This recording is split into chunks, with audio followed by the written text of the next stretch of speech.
नमस्कार, आप देख रहे हैं गंगा प्राइम और आपके साथ मैं हूं राजेंद्र देव। शुरुआत एक बड़ी खबर के साथ।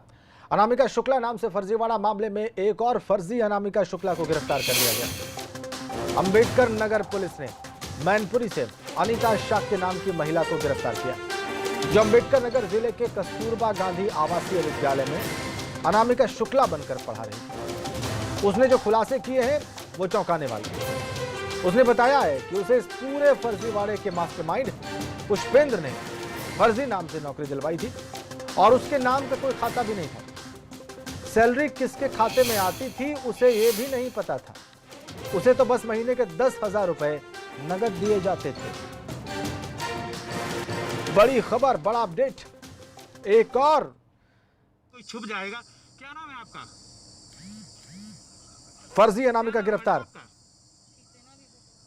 हेलो मैडम, आपका है अनीता, कहाँ की रहने वाली हैं? अंबेडकर में आप क्या कर रही थी?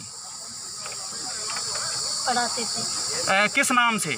नाम से। अनामिका नाम से फर्जी शिक्षिका थी जी। अच्छा, कब आपको जानकारी हुई और किसने आपको इस नौकरी में पहुंचाया था? कौन कौन लोग शामिल थे? मेरे साथ तो वही थे। कौन? पुष्पेंद्र। पुष्पेंद्र। कितने दिन आपने नौकरी की है?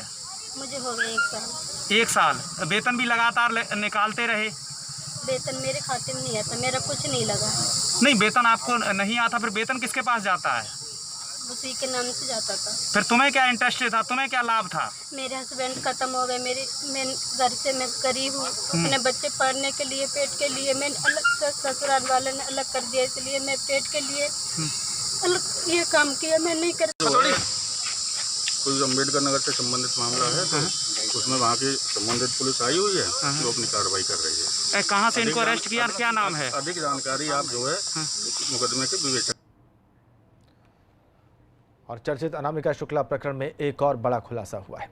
कानपुर देहात के रसूलाबाद में सेंट्रल बैंक के एक ब्रांच में अनामिका के नाम से 18 सितंबर 2019 को एक खाता खोला गया था।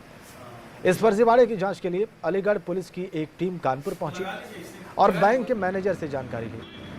मैनेजर के मुताबिक खाते में ऑनलाइन सैलरी आती थी और इस खाते से 93,000 रुपए निकाले गए थे। और खास बात यह कि रुपए की निकासी एटीएम के जरिए हुई थी। हाँ, अनामिका शुक्ला के बारे में आईटी टीम वहाँ से अलीगढ़ से उन्होंने अभिलेखों की जांच की और जांच करने के बाद वो जांच करके गई। अब जो भी उसकी जांच रिपोर्ट आएगी उसी आधार पर हम लोग आगे कार्रवाई करेंगे।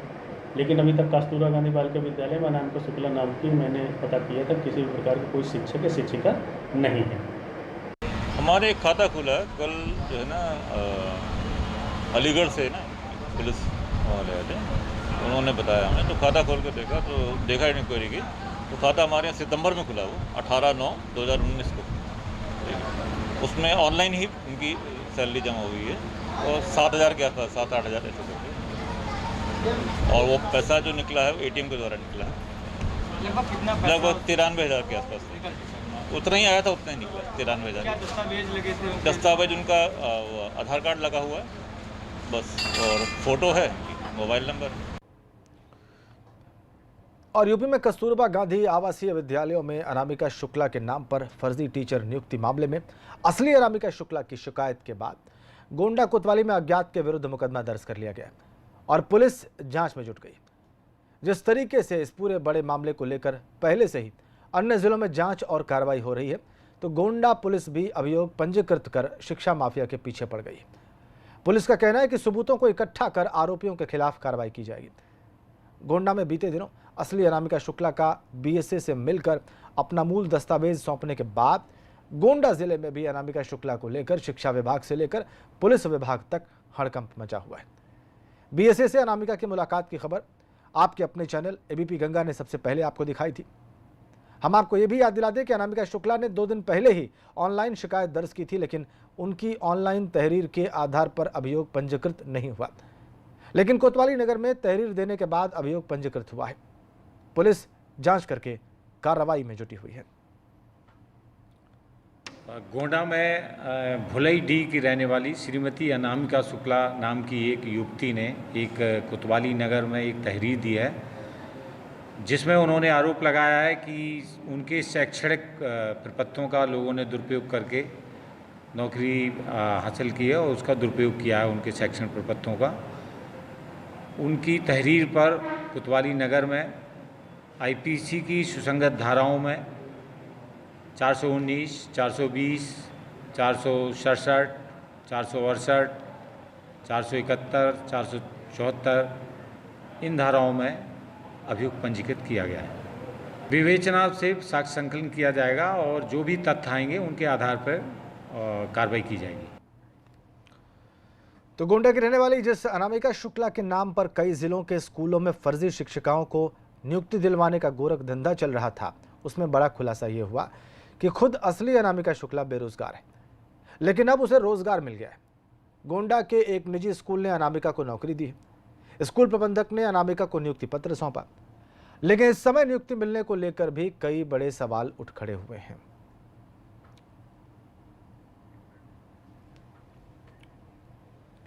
और कानपुर के फजलगंज में एक युवक की पिटाई का वीडियो वायरल हो रहा है। वीडियो में कुछ इनोवा सवार युवक की पिटाई कर रहे हैं। मारपीट की पूरी वारदात सीसीटीवी में कैद हो गई।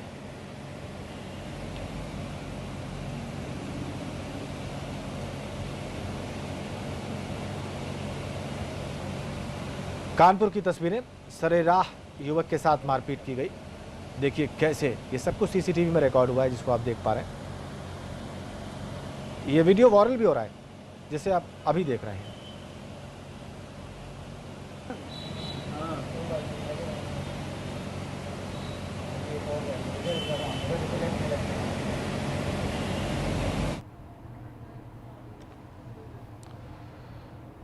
अब खबर कन्नौज से।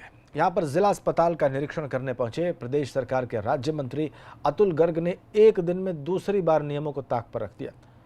निरीक्षण के दौरान राज्य मंत्री अतुल गर्ग सोशल डिस्टेंसिंग के नियमों को भूल गए। मंत्री के साथ फोटो खिंचवाने के चक्कर में अस्पताल के अंदर सोशल डिस्टेंसिंग के नियमों की धज्जियां उड़ाई गई। डीएम और एसपी के सामने सोशल डिस्टेंसिंग के नियमों का उल्लंघन होता रहा। कन्नौज की तस्वीरें देखिए आप। मंत्री के साथ फोटो खिंचवाने की होड़ लगी रही। मंत्री जी सोशल डिस्टेंसिंग के नियम ही भूल गए।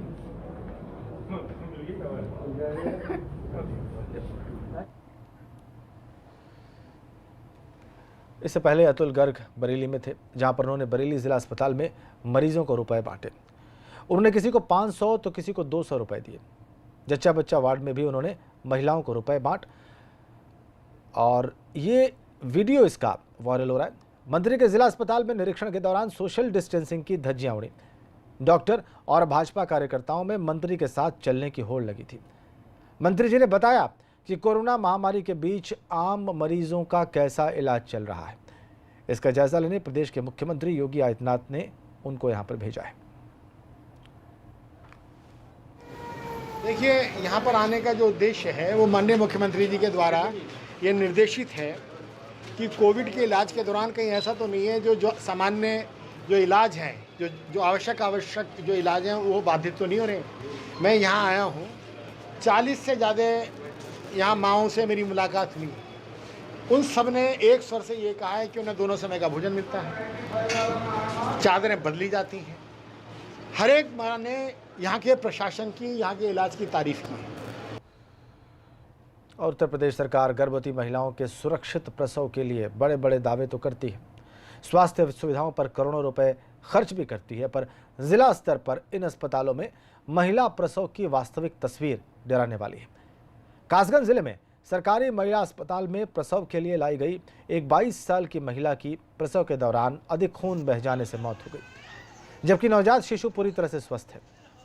मृतक प्रसूता के पति ने कासगंज के सरकारी महिला अस्पताल पर लापरवाही और पैसे मांगने के गंभीर आरोप लगाए। सीएमओ कासगंज ने इस मामले में लापरवाही बरतने वाले को सस्पेंड करने की बात भी कही। डिलीवरी होने वाली थी। क्या मामला था पूरा? वहाँ पे डिलीवरी करवाने गया था मैं उनके, तो वो फ़ोन से लगी हुई थी। पहले बोला था 4 बजे डिलीवरी होगी गाय पत्नी की, उसके बाद तो उसने बोला, कुछ बोला नहीं था। फिर उसके बाद 11:55 पर डिलीवरी हुई है। डिलीवरी बिल्कुल सही हो गई है। उसके बाद क्या कुछ हुआ नहीं है। उसके बाद इनने बोला, नर्स आई थी, मेरी आशा गई थी, के जाके दवाई दिलवा दो, उसने कुछ नहीं सुना था। फिर उसके बाद नर्स वो सी पर आया था, उसने दवाई बोतल लगाई थी उसकी। उसके बाद उसने बोला कि इस लेडीज़ को उठा के ले जा। फिर उसके बाद जहाँ पे आया हूँ तो बड़ी नर्स बोल रही थी मुझसे कि तू ज़्यादा पैसे वाला था तो यहाँ क्यों आया, पैसे पहले आया था मुझसे। ये बात क्या स्थिति तुम्हारी पत्नी की? तो उस स्थिति में एक्सपायर हो गई। काफ़ी सीरियस कंडीशन में होती है। इसका जिला अस्पताल या अशोकनगर में इसका इलाज हुआ, लेकिन इतनी सीरियस थी कि थोड़ी देर बाद उसकी मौत हो गई। 1 महीने के अंदर 3 मौतें प्रसूता की हुई। इसकी जांच करा रहे हैं। अगर स्टाफ नर्स दोषी है तो इसके प्रति कार्रवाई की जाएगी। और संगम नगरी प्रयागराज में कोरोना के मामले तेजी से बढ़ते जा रहे हैं। यहाँ पर अब तक 6 मरीजों की मौत हो चुकी है, लेकिन 140 के करीब लोग संक्रमित भी हो चुके हैं। और ऐसे में यहाँ के नगर निगम ने अब घनी बस्तियों और संकरी गलियों में भी सैनिटाइजेशन कराने की योजना तैयार की है। नगर निगम ने इसके तहत 100 के करीब ऑटोमेटिक हैंडलिंग सैनिटाइजर मशीनें खरीदी। इन्हें साइकिल पर रखकर या फिर हाथ में लेकर किसी भी जगह जाया जा सकता है। इन सभी 80 वार्ड्स में इनमें से एक को मशीन को दिया जाएगा, जबकि कुछ मशीनें कंटेनमेंट जोन वाले इलाकों में ऑन डिमांड भेजी जाएंगी। ये सैनिटाइज मशीनें पहले हम लोग जो करते थे वो जलकल की बड़ी गाड़ियों से करते थे, और वो बड़ी गाड़ियां अंदर तक नहीं जा पाती थी, गलियों तक नहीं जा पाती थी। तमाम ऐसे ऑफिसेस खुले हैं जिनको अभी लॉकडाउन के बाद खोला गया है, और खोलने के बाद उनके आंतरिक रूप से उनके रूम हैं, कमरे हैं, उनका जो पैसेज है उसमें नहीं हो पा रहा था। तो अभी इसके पहले हम लोगों ने विचार किया कि जो पतली पतली गलियां हैं, जो पुराना शहर है उसमें नहीं हो पाती गलियों के अंदर, तो ये छोटी मशीनें कुछ हमने बैटरी सिस्टम से लिया है और कुछ तेल के माध्यम से चल रही हैं। तो ऐसी दोनों मशीनें लिए हैं अपने हर वार्ड में देने के लिए। तो ये हम अपने हर वार्ड में देंगे, जिससे वार्डों की जो आंतरिक गलियां हैं, पुराना शहर का जो बहुत आंतरिक गलियां हैं, वहाँ बेहतर से सैनिटाइज किया जा सके। इधर आगरा में आखिरकार लंबे इंतजार के बाद प्रेमी युगल एक दूसरे के हो गए। इस प्रेमी युगल को लॉकडाउन ने एक दूजे का होने से रोक दिया। दरअसल प्रेमी आगरा के हैं और प्रेमिका बेलारूस की है। देसी युवक और विदेशी युवती ने कोर्ट में शादी की। आगरा के रहने वाले युवक सचिन एक ट्रैवल एजेंसी में काम करता था और बेलारूस की स्नेजाना नाम की युवती भारत घूमने आई थी। इसी बीच दोनों का प्यार परवान चढ़ा और दोनों ने शादी करने का फैसला किया। दोनों ने आगरा में कोर्ट में शादी के लिए अर्जी दी और जैसे ही अर्जी दी उसके बाद लॉकडाउन हो गया। अब अनलॉक 1 शुरू हुआ है तो सरकारी कामकाज शुरू हुआ है। अब दोनों आगरा के अपर जिलाधिकारी के कोर्ट में पेश हुए और दोनों ने कोर्ट मैरिज की। शादी के बाद दोनों युवक युवतियाँ बहुत खुश नजर आई। एक्चुअली 5 साल पहले मैं एक ट्रैवल कंपनी में काम कर रहा था, रेफरेंट इंटरप्रेटिंग। उसके दौरान मेरी मुलाकात हुई थी उनसे 5 साल पहले। फिर उसके बाद कंटिन्यू मिलते रहे इनसे और मैं विजिट करता रहता हूँ, रशिया एक्चुअली जाता रहता हूँ। ये भी इंडिया आती रहती थी, इसकी वजह से मुलाकात होती रही और फिर फाइनली डिसाइड किया शादी करने के लिए। Because I love him a lot and he is a wonderful person, and we have met for 5 years ago, and now I'm sure that this is my unique person for whom I love. है और जो लड़की है वो Belarus की नागरिक है। इन दोनों लोगों ने अपना यहाँ पे आज विशेष विवाह अधिनियम के तहत विवाह किया है।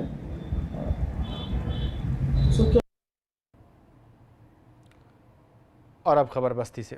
यहाँ पर ज़िले में एक ऐसा टोल बना है जो पूरे तरीके से अवैध है। इसके बाद भी इस टोल प्लाजा के कर्मचारी आम लोगों से टोल वसूल कर करोड़ों रुपए की कमाई कर रहे हैं। नियम विरुद्ध बनाए गए इस टोल के खिलाफ कोई कार्रवाई करने की हिम्मत नहीं जुटा पाए। भाजपा के वरिष्ठ नेता और आरटीआई कार्यकर्ता राजेंद्र नाथ तिवारी ने डीएम को लिखे पत्र में 3 बिंदुओं पर शिकायत की। उन्होंने टोल प्लाजा को अवैध बताया और इस पर डीएम ने भारतीय राष्ट्रीय राजमार्ग प्राधिकरण के परियोजना निदेशक से 10 दिन के भीतर रिपोर्ट तलब की।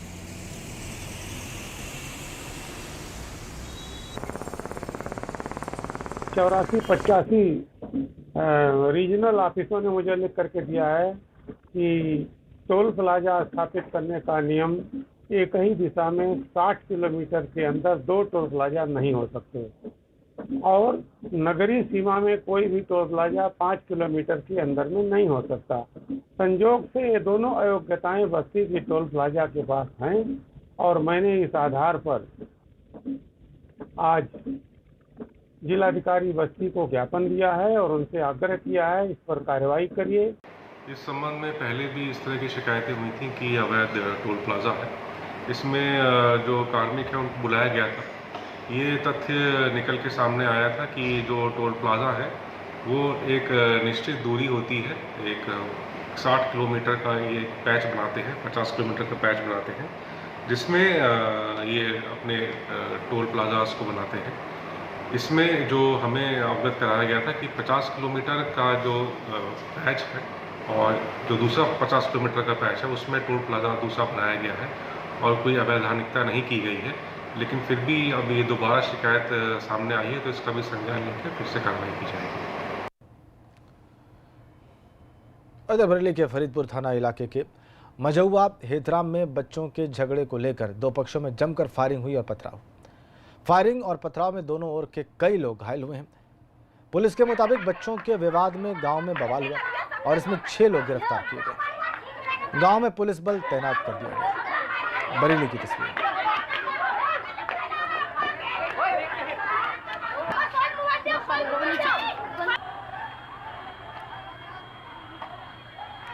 बच्चों के बीच विवाद और बड़ों में फायरिंग। बरेली की तस्वीरें आप देख रहे हैं। छत पर आप देख लीजिए क्या हुआ। विवाद बच्चों का था और बड़े उसमें कूद पड़े और उन्होंने फायरिंग शुरू कर दी। देखिए पहले ईंट पत्थर चले, विवाद बढ़ा, उसके बाद ईंट पत्थर चले और उसके बाद फायरिंग शुरू हो गई।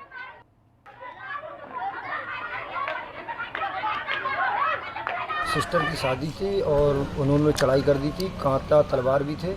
यहाँ पर देखो, यहाँ पर किसने? वो एक का नाम कालू है और गुंदन मुजक्किर और समरुद्दी हाफिज जी। अरे कोई बच्चों का कोई कल मैटर हो गया था, उसी चक्कर में हम समझा रहे थे कि कुछ मतलब शादी है, उसके बाद थोड़ा आप उसमें बात कर लेंगे, मगर वो नहीं माना। ये सुबह 9 बजे बच्चों में किसी बात को लेकर विवाद हो गया था, तो दोनों पक्षों में झगड़ा हो गया। तो तरफ से पत्थर चल गए। बताया जा रहा कि हवाई फायरिंग हुई। तो 6 लोगों को गिरफ्तार कर लिया गया है। मुकदमा लिखकर विधिक कार्रवाई की जा रही है। झगड़े की वजह क्या निकल रहा है? बच्चों का झगड़ा था, खेलने बच्चों का झगड़ा। और इस खबर के साथ ही वक्त एक छोटे से ब्रेक का।